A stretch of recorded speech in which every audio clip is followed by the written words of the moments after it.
बिना बिजली का गांव। थका दिया रे।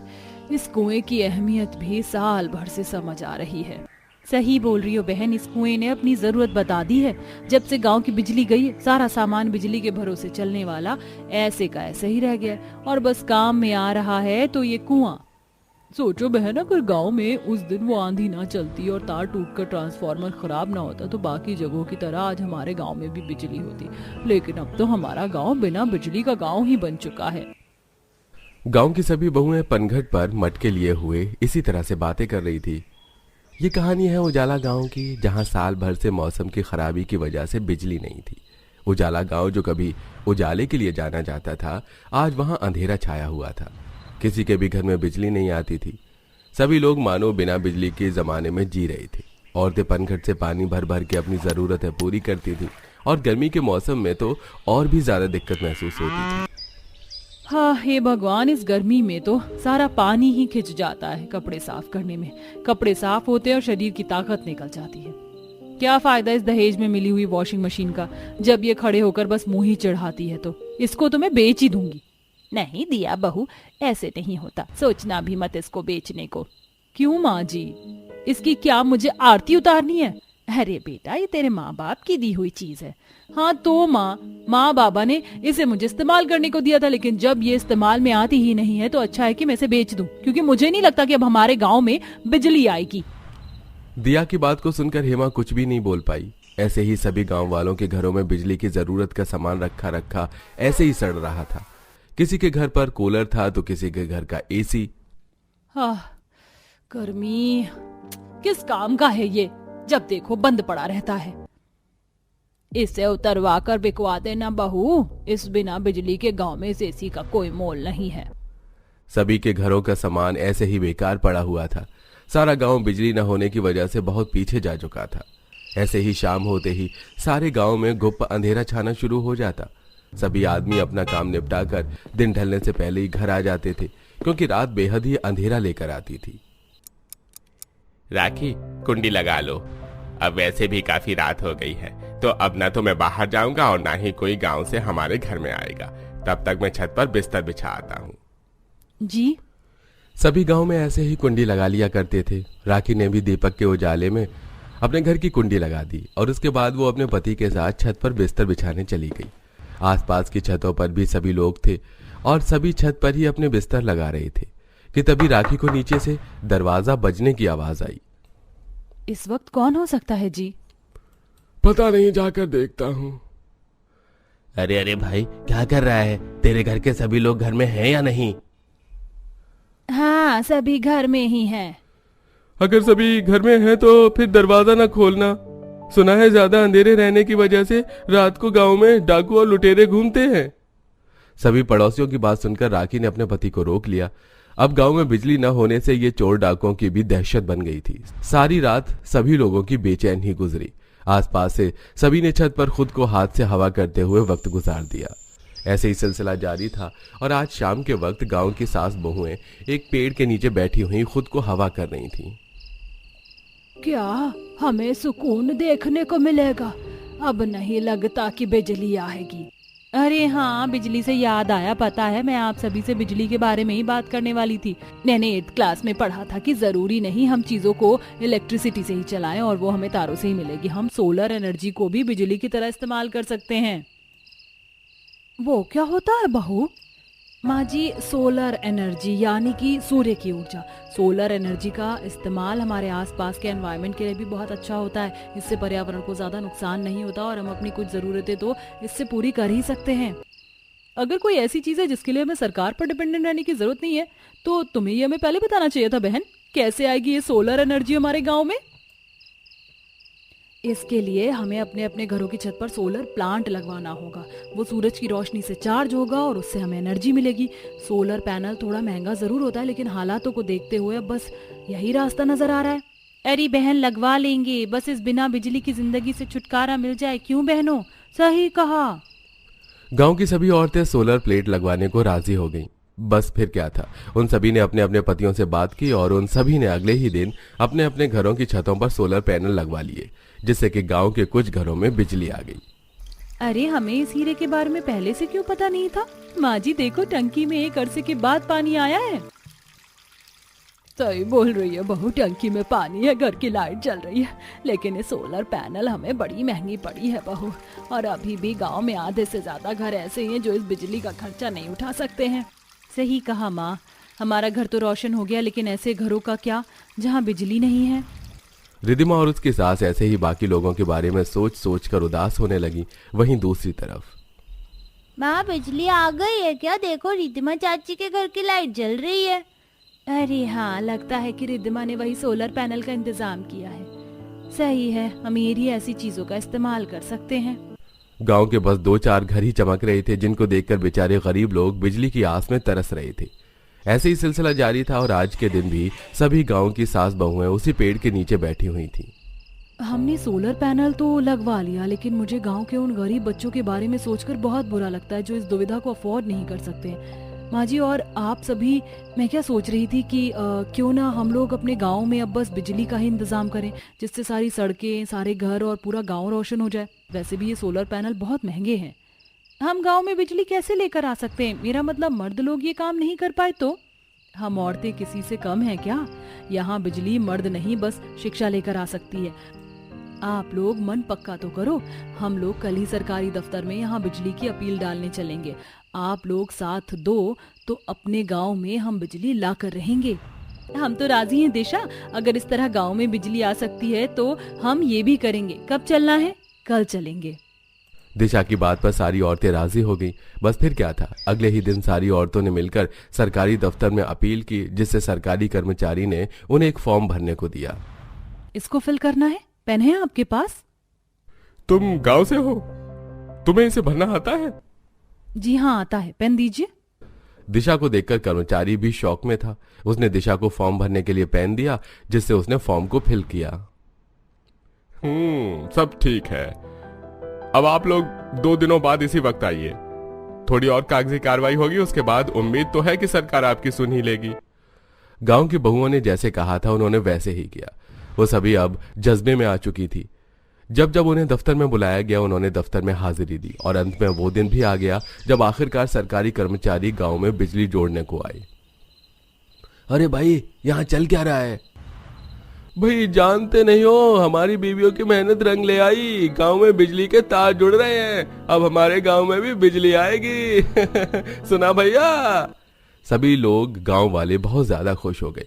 बस फिर क्या था, तार जोड़ने के बाद खराब ट्रांसफार्मर बदला गया और फिर गांव में बिजली आ गई। तार जुड़ते ही सड़क की सारी लाइट जो बिजली के जाने से बंद हो गई थी, सारी की सारी रोशनी देने लगी। लोगों के घरों की बत्तियां जल गई और उजाला गांव में दोबारा से उजाला हो गया। ये लाइट आ गई, ये लाइट जल गई। देख रही हो दिशा, हमारी मेहनत रंग लाई। देखो गांव की लाइट जल गई। सही कहा। सालों बाद रात में गांव की सड़क पर उजाला हुआ था। सभी गांव वाले अपने घरों से निकल आए और बिजली आने की खुशी को महसूस करने लगे। बच्चे भाग भाग कर खेलने लगे। जिस गांव में रात हो जाते ही चोर डाकुओं का खतरा मंडराता था, वहां रौनक की किलकारियां उठने लगी। भैया, आज पूरे 1.5 साल के बाद गांव में बिजली वापस आई है, वो भी बस इस गांव की औरतों की वजह से। आज वैसे औरतों ने साबित कर दिखाया कि औरतें किसी से कम नहीं है, फिर चाहे वो घर में हो या जंग के मैदान में हो। गांव की बहुओं और सास के पक्के इरादे की कहानी आज सारे गांव के मर्दों की जुबान पर थी। बस फिर क्या था, उस दिन के बाद से फिर कभी उजाला गांव को बिना बिजली के दिन नहीं देखने पड़े। गांव में बिजली आने से अब गांव फिर तरक्की करने लगा था और सब कुछ ठीक हो चुका था। आओ नई बहू, तुम्हारे नए परिवार में तुम्हारा खूब खूब स्वागत है। कांता के कहने पर निशा कलश गिराकर गृह प्रवेश करती है। हे भगवान, एक तो ये भारी भरकम शादी का जोड़ा, ऊपर से लंबा चौड़ा घूंघट करवा रखा है, पूरा शरीर पसीने से चिप चिप कर रहा है। बस अब जल्दी से मेरे ससुराल वाले कमरे में भेज दें, गर्मी में मेरा तो भुड़ता निकल गया है। एक तरफ पसीने में तरबतर बेचारी बहू कमरे में जाने के लिए ख्याली पुलाव पका रही थी, तो वहीं पड़ोस ने अलग अलग खिचड़ी पका रही थी। कांता बहन, जल्दी से अपनी बहू की मुंह दिखाई करवा दो, ताकि हम भी दुल्हन देख कर घर जाएं। हाँ जी, कमला बहन क्यों नहीं। बहू आओ यहाँ बैठ जाओ, अभी मुंह दिखाई की रस्म होनी है। जी मम्मी जी, आज से लगता है सासू माँ रस्म करवा कर मेरा कचुम्बर निकलवा कर रहेंगी। कांता घूंघट खींचकर निशा को बैठा देती है। तौबा तौबा, आज तो हाई वोल्टेज की गर्मी है। अरे कोमल, खुशबू, जूस पानी पिला दे। निकी और पूछ शीला आंटी, अभी ठंडा ठंडा नींबू पानी पिलाती हूँ। दोनों ननंद सबको नींबू पानी की शिकंजी बनाकर पिलाती हैं। कांता बहन, तू तो बिल्कुल चांद का टुकड़ा उतार कर लाई है। नए नक्श भी तीखे हैं, खूब सुंदर है। गर्मी से बेहालात होकर बेचारी बहू चक्कर खा जाती है, जिस पर कांता झगड़ालू मिजाज में बोलती है, थू थू थू थू, मार दिया ना मेरी बहू को, टोक। अरे कोमल, जा रसोई से नींबू ला, नजर उतारनी है। अरे कोई नजर नहीं लगी, तेरी बहू को गर्मी लग गई है। प्रेम, अपनी लुगाई को कमरे में ले जा, ठंडी हवा खाएगी तो टनाटन हो जाएगी। जी आंटी जी। प्रेम, ले जा बहू को, मैं ठंडा ठंडा नींबू पानी बनाकर भिजवाती हूँ। कोमल किचन में जाकर फटाफट से नींबू पानी बनाकर कमरे में लाकर निशा को देती है। भाभी ये लो, आपके लिए स्पेशल नींबू पानी हाजिर है, पी लीजिए। निशा एक बार में गट-गट करके नींबू पानी पी जाती है। कोमल, शिकंजी में चीनी तो थी ही नहीं, सिर्फ नींबू का खट्टा खट्टा स्वाद आ रहा था। मेरे तो दांत खट्टे हो गए। भाभी, हमारे घर में चीनी का सेवन नहीं होता और ये देसी कागजी नींबू था, इसीलिए खट्टा था। थकान के चलते निशा झपकी लेते हुए सो जाती है। इसी प्रकार अगला दिन चालू होता है। उफ, शादी की थकावट के चलते मेरा तो सर फट रहा है। सबके लिए बढ़िया सी स्पेशल दूध अदरक इलायची की चाय बनाती हूँ। निशा माथा पकड़े किचन में आती है, जहाँ एक बोरी नींबू रखा देखती है। ये रसोई में हरी सब्जी के बजाय नींबू का मेला क्यों लगा हुआ है? जरूर मंडी से सस्ते रेट का मिल गया होगा, अचार डालने के लिए मंगा लिया होगा। तभी कांता साबुत मसाले की बरनी लेके अंदर आते हुए, बहू आ गई तुम। प्रणाम माँ जी। सदा खुश रहो, दूधो न हो पूतो फलो। आज क्या बना रही हो खाने में? हम सब तुम्हारे हाथ का खाने के लिए बेसब्र हैं। माँ जी, बस चाय चढ़ाने जा रही हूँ, लेकिन फ्रिज में दूध खत्म है, मंगवा दीजिए किसी से। और सफल डायरी से थोड़ा पनीर और चाप मंगवा दीजिएगा, बढ़िया चटक मटक सब्जी बनाऊंगी। नहीं बहू, हमारे घर में हरी सब्जी किसी को कुछ खास पसंद नहीं है और हम दूध वाली चाय नहीं पीते। आजकल दूध में बड़ा मिलावट आ रहा है, इसलिए हम नींबू वाली लाल चाय पीते हैं। लाल चाय सुनकर बहू का मुंह सड़ जाता है। नींबू वाली चाय? क्यों बहू, तुझको पसंद नहीं क्या? कुछ खास पसंद नहीं है, बस ठीक ठाक लगती है। मुझे तो गाढ़े दूध अदरक इलायची डालकर स्पेशल चाय पीने की आदत है। कैसे पीऊंगी नींबू की चाय? मेरे तो अभी से दांत खट्टे हो रहे हैं। अरे बहू, अब खुद में खिटपिट करती रहेगी या चाय बनाना चालू करेगी? और हाँ, खाने में लेमन राइस और साथ में बढ़िया सी नींबू की चटक मटक सब्जी बनाना। नींबू वाली चाय तक तो सही था, लेकिन नींबू की सब्जी की बात सुनकर निशा के भेजे का कीमा बन जाता है।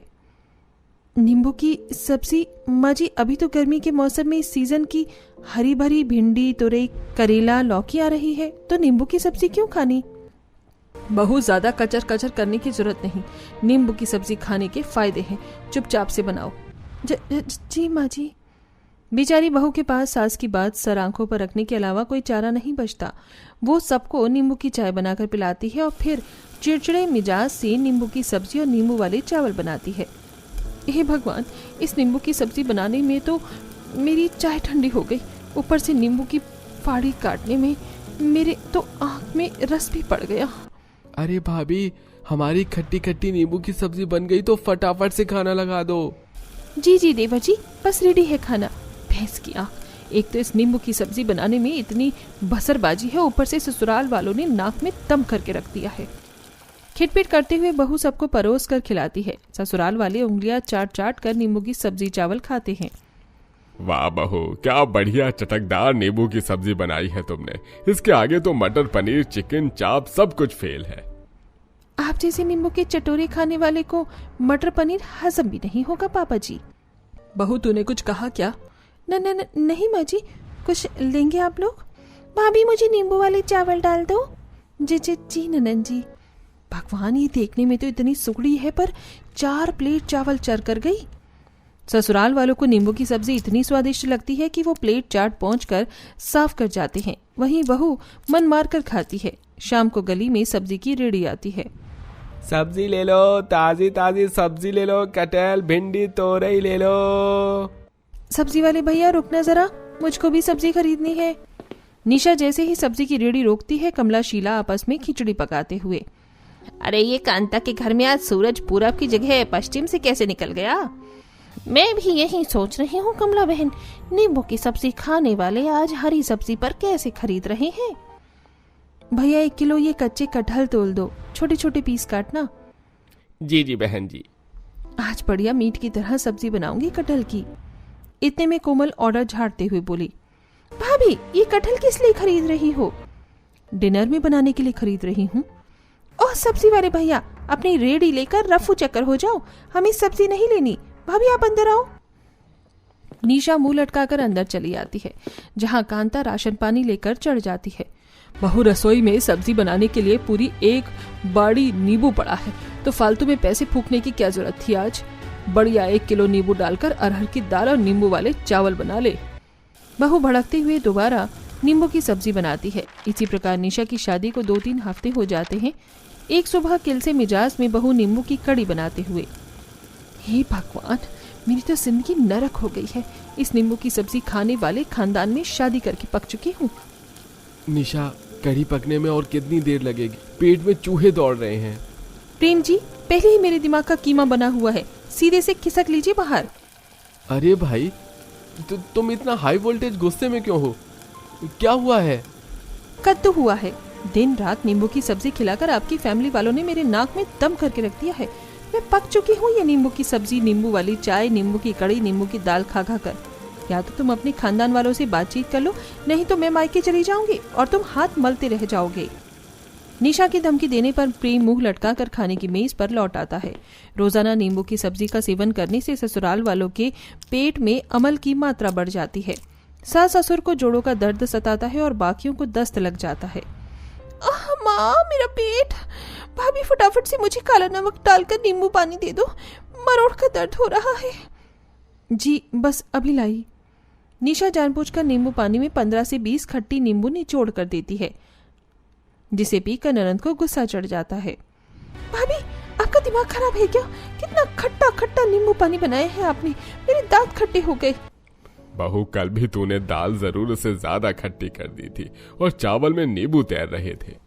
पर पापा जी, आप लोगों को ही तो खट्टी खट्टी नींबू की सब्जी खाने का ज्यादा शौक है, तो मैं नियम कैसे तोड़ सकती हूँ? बहू का टेढ़ा जवाब सुनकर ससुराल वालों को समझ में आ जाता है कि बहू जानबूझकर ऐसा कर रही है।